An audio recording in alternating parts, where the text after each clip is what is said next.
Necə aparıram mən özümə? Necə aparıram? Gel bura kaynananam. Gel gel. Kaynananam kaynanam.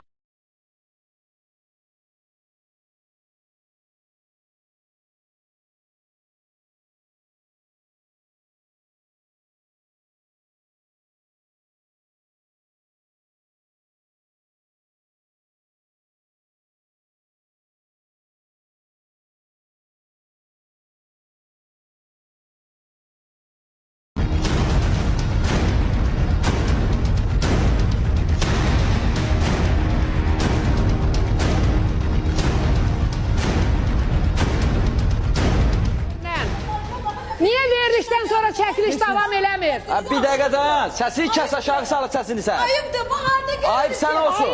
Ayıp sən olsun. Başa düşdün sən bunu. Ayıp sən olsun. Bir dakika. Bunu sizinlə sifətinə bax. Bir dakika, xahiş edirəm. Bir dakika. Sən nəsən? Sən. Bir dakika. Sən kimsən? Heç ondan da artıq deyilsən sən. Başa düşdün? Xahiş edirəm. Ruhiyyədən artıq deyilsən. Xahiş edirəm.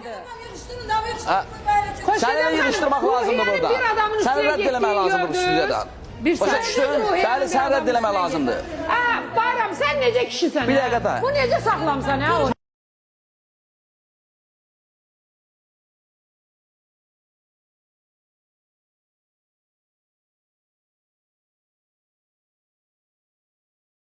Burada heç kimə tərbiyəsizlik eləməyib. Xoşqadam xanım, bir dəqiqə dayan. Çox əsr istəyirəm, bir dəqiqə dayan. Bir dəqiqə saxla. Bir saxla. Saxla. Oğul deyil, Bir oğul dəqiqə. deyil.